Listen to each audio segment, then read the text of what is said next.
Nigeria's central bank has raised its key interest rate at a record 27.50%, its 14th consecutive hike as it battles inflation and strengthens the naira. At its 298th Monetary Policy Committee meeting, the final one of 2024, the Apex Bank raised the benchmark rate by 25 basis points. Other key decisions included retaining the cash reserve ratio at 50%, liquidity ratio at 30%, and asymmetric corridor at plus 500 minus 100 basis points. Governor Cardoso credited this series of rate hikes, including 6 under his leadership, with moderating inflation and stabilizing the economy. Since taking office, Cardoso has raised rates by 875 basis points. The MPC will reconvene on January 27 to 28, 2025 to review the economy's progress. The committee was unanimous in its decision to further tighten policy and thus decided as follows. 1. Raise the MPR by 25 basis points to 27.50% from 27.25%. 2. Retain the asymmetric corridor around the MPR at plus 500 to minus 100 basis points. 3. Retain the cash reserve ratio of deposit money banks at 50% and merchant banks at 16%. 4. Retain the liquidity ratio at 30%. Considerations.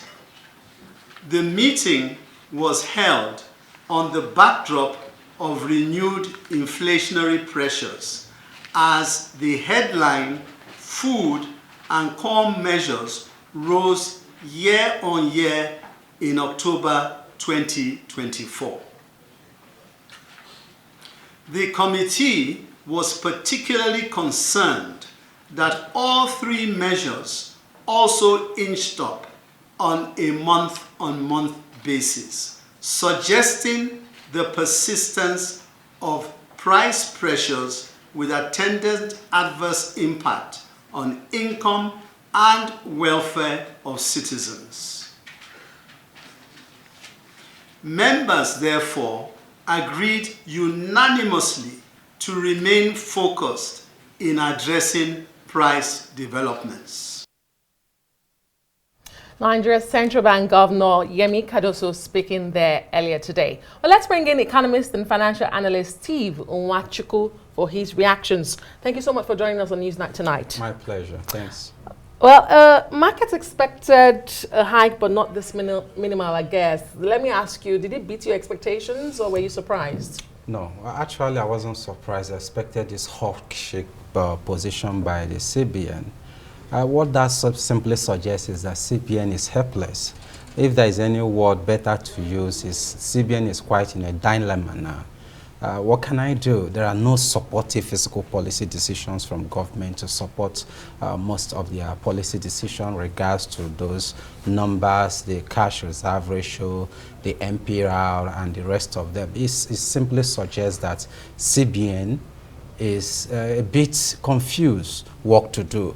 And they keep, like your data read, this is the 14th consecutive time they've actually increased these numbers to where it is today. Perhaps what CBN should be rather looking at is how to control this flow of cash or supply of money to the system. The last data from CBN suggests that over 107 trillion has been supplied to the economy. So this is what is driving the inflation that CBN is talking about. And these inflation numbers will continue to go up because government from the fiscal side is not doing much to perhaps reduce this very cost the underlining factors around cost of production, which is driving this inflation number. So CBN is rather worsening it. The approach of CBN, like I said, CBN is hopeless. CBN perhaps seems like, what can we do? Because the volume of money in the system is continued to rise. In fact, 3 or 4 days ago, the federal government, through the FAC, shared about 1.4 trillion naira. A good percentage of this 1.4 trillion naira will still move into the market. And the funny aspect of it is that government posture is expanding their budget line item. The 2025 budget proposal perhaps is going to hit around 50 or 48 trillion naira. This is also putting pressure in the system. So that's why CBN is somehow hopeless. But what CBN ought to have done, perhaps, is to take the bold step. If the fiscal authorities are not doing much, reduce the cash reserve ratio, or increase the cash reserves ratio to somewhere around 70–75%. That's the best CBN can do, so that you reduce the money available to banks to lend to the system, or the amount of available money that can flow within the system. Then reduce the interest rate. If you do that, reduce the interest rate to somewhere around 24 or 23%, that would have been better approach. I mean, the governor says, look, he understands that Nigerians say, okay, you're saying that these measures are framed to essentially combat inflation, right? Stabilize the economy. We still see inflation remaining very, very stubborn. There's also the concerns about the impact of borrowing costs on businesses. But the governor says, look, by first quarter of 2025, he is sure that Nigerians will start seeing the benefits of this increase in interest rates. What are your thoughts on that? Of course, that will be the wish of the CBN. Definitely, they will come up with some hope or some, numbers that they can project to tell you, yes, January, February, first quarter of 2025, you will get relief. I think that's the same thing they said 6 months ago. I don't think they will come and tell things will be worse in the months to come. So, but basically, we need to tackle the issue headlong. Like I said, increase the cash reserve ratio above 50%, so that you can reduce the interest rate. If you reduce the interest rate, it will help. Then on the fiscal side, government needs to cut down in their spending. Yes, you need to spend, you need to, attack the infrastructure deficits with spendings and the rest of them. But as it stands now, 80–75% of these shared FAC allocations is moving into the market. They are not productive. They are not moving into productivity. That's why CBN will continue to battle these very issues.